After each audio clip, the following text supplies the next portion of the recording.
Pascal शराब के नशे में संग्राम सिंह से मिलने आता है।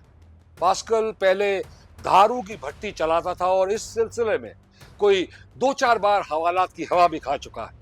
पास्कल नशे की हालत में ही संग्राम सिंह से दरख्वास्त करते हुए कहता है कि उसका एक जवान बेटा है जो अच्छा खासा पढ़ा लिखा है।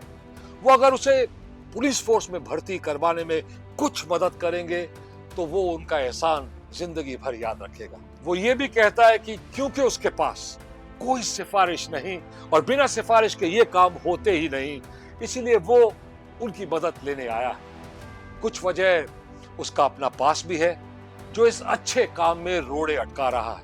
संग्राम सिंह ये सब सुन उसे उसकी मदद करने का वादा करते हैं। वो पास्कल के बेटे रॉकी से जब मिलते हैं तो पहले उसे देखकर अवाक रह जाते हैं, फिर उनके चेहरे पर हल्की सी मुस्कुराहट आती है, क्योंकि रॉकी वही नौजवान है जिसे उन्होंने उस सुबह बीच पर एक्सरसाइज करते हुए देख लिया था। संग्राम सिंह अगले ही दिन रॉकी को रिक्रूटिंग ऑफिसर के पास ले जाने का वादा करते हैं और उसे ले भी जाते हैं। वहां पहुंचकर संग्राम सिंह देखता है कि रिक्रूटिंग ऑफिसर के कैबिन में एक दुबला पतला अजीब सी शक्ल वाला एक लड़का बैठा है। संग्राम सिंह बाहर खड़े ये सुन लेता है कि वो लड़का ऐसी जबरदस्त सिफारिश के साथ आया है कि रिक्रूटिंग ऑफिसर भी उसे मना करने में असफल रहता है। संग्राम सिंह उस लड़के को जाते हुए गौर से देखता है। उसके चेहरे पर हैरानी का आलम छा जाता है। अब आगे देखते हैं।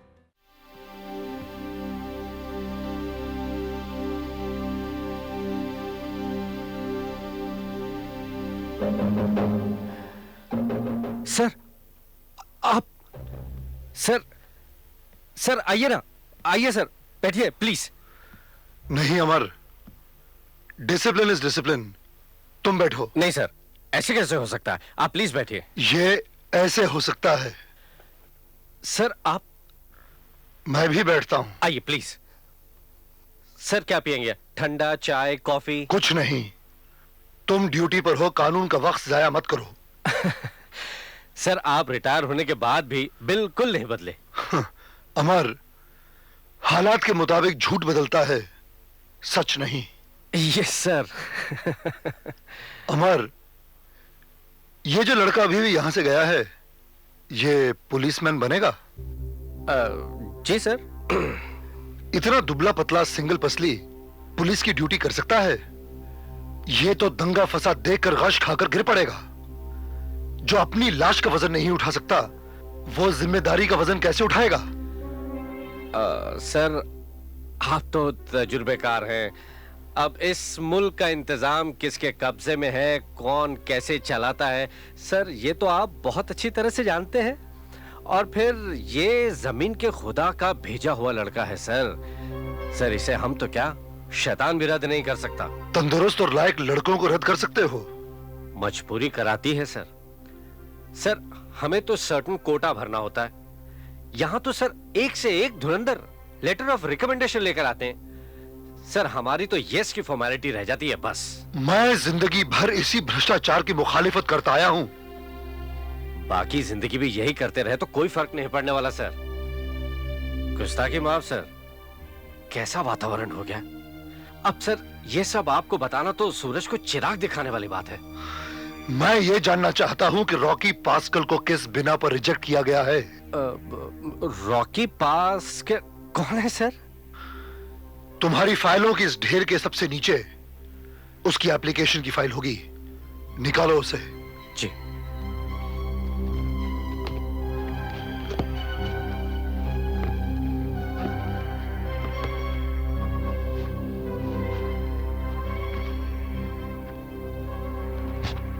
पढ़ो इसे। क्या कमी है इसमें? सर नॉर्मली तो सब कुछ ठीक ठाक है। वही सर, पीठ पर हाथ नहीं, सर पर ताज नहीं। इस होनहार नौजवान के लिए मेरा हाथ और ताज काम आ सकते हैं। सर आपका हुक्म तो सर आंखों पर, लेकिन सर कोटे में एक ही जगह थी और वो जमीन के खुदा के किसी दोस्त के बेटे के लिए बुक हो चुकी है है ना? On what grounds has this boy been rejected? I demand explanation.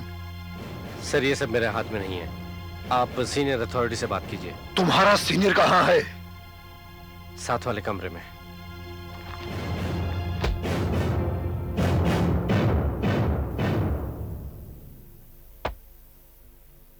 Sir आप?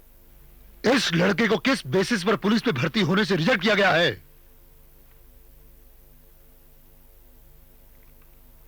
क्यों? इसकी पीठ पर किसी का हाथ नहीं, सर पर किसी का ताज नहीं, इसलिए नहीं सर। फिर किस लिए? Sir try to understand me. Police force में क्लीन बैकग्राउंड के आदमी का होना बहुत जरूरी है। यह बहाना है, वजह नहीं। असल वजह यह है कि इसका बाप एक बेवड़ा है और दारू की भट्टी चलाता था। उसका पुलिस रिकॉर्ड है और वो कई बार जेल जा चुका है इस सिलसिले में। जेल उसका बाप पास कर गया है, रॉकी नहीं। और जेल तो कई क्रांतिकारी, कई महापुरुष जा चुके हैं। सर आप एक मामूली से आदमी की तुलना इतने महान लोगों से कर रहे हैं। मैं छोटे बड़े को नहीं तोल रहा हूं देश पांडे, मैं इंसान को इंसान से तोल रहा हूं। हमारा कॉन्स्टिट्यूशन कहता है कि हिंदुस्तान का हर नागरिक बराबर है, उसके हक बराबर हैं। यह तो इस मुल्क की बदनसीबी है कि इस पर अमल नहीं हो रहा। मुझे एक बात बताओ, कत्ल अगर बाप करे तो क्या तुम बेटे को सूली पे चढ़ा दोगे? रॉकी का बाप अगर बेवड़ा है, सजा याफ्ता है तो हुआ करे। उसका वंश उसके साथ खत्म हुआ और उसके बेटे का वंश उसके बेटे के साथ शुरू होगा। पास्कल गुजरा हुआ कल है देश पांडे, और रॉकी आने वाला कल। और यही आने वाला कल हमारे देश का भविष्य है देश पांडे, जिसके बल पर यह मुल्क चलने वाला है। और तुम उन्हीं कंधों की हड्डियां तोड़ देना चाहते हो। आई एम सॉरी सर। मैंने सब कुछ सुन लिया सर, मुझे अपने जूनियर के किए का अफसोस है। I am sorry sir. Rocky will be selected. Thank you very much Samar. You are welcome.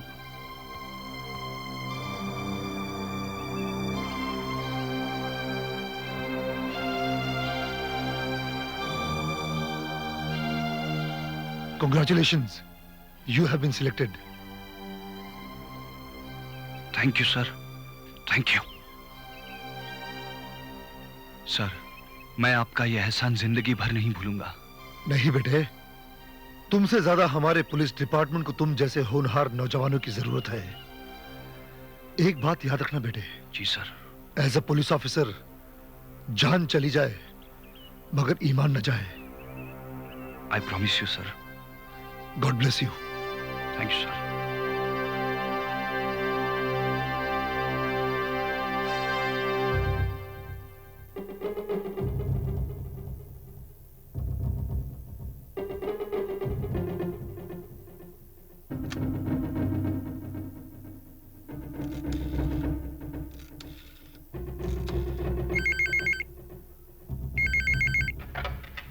Hello.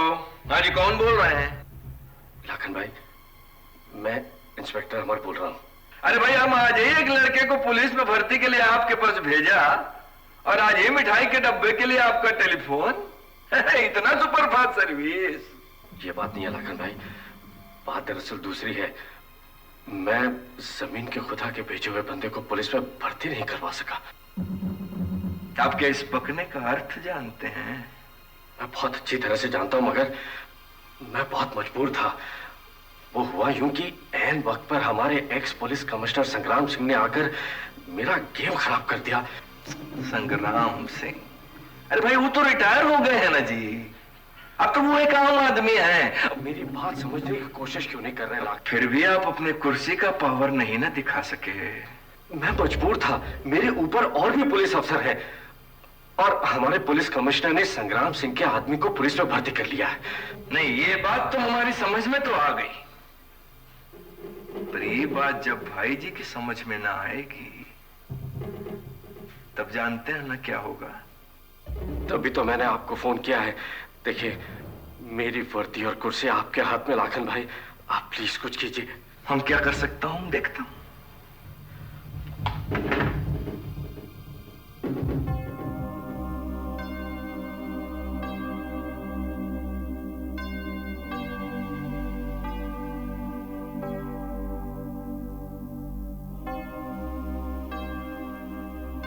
मां, यह सब तेरा आशीर्वाद है।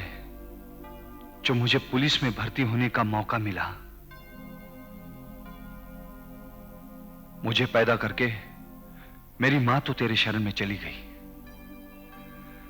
लेकिन मां की इस कमी को मेरे पिता ने कभी महसूस नहीं होने दिया। उनकी एक आंख से अगर मुझे मां की ममता मिली, तो दूसरी आंख से बाप की जिम्मेदारियों की झलक। पर बीवी के गम ने उन्हें खोखला कर दिया और शराब उनकी जिंदगी का एक हिस्सा बन गई।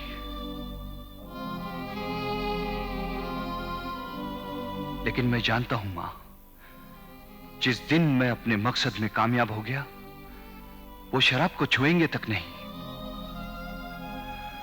मां, जिस मकसद को लेकर मैं कल पुलिस ट्रेनिंग में जा रहा हूं, उसमें मुझे कामयाब करना मां।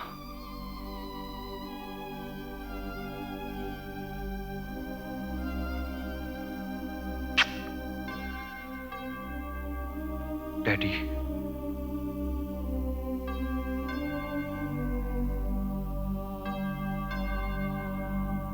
मेरे भेजे हुए लड़के को भर्ती करने के बजाय गटर से उठाकर एक मेंढक को भर्ती कर लिया गया।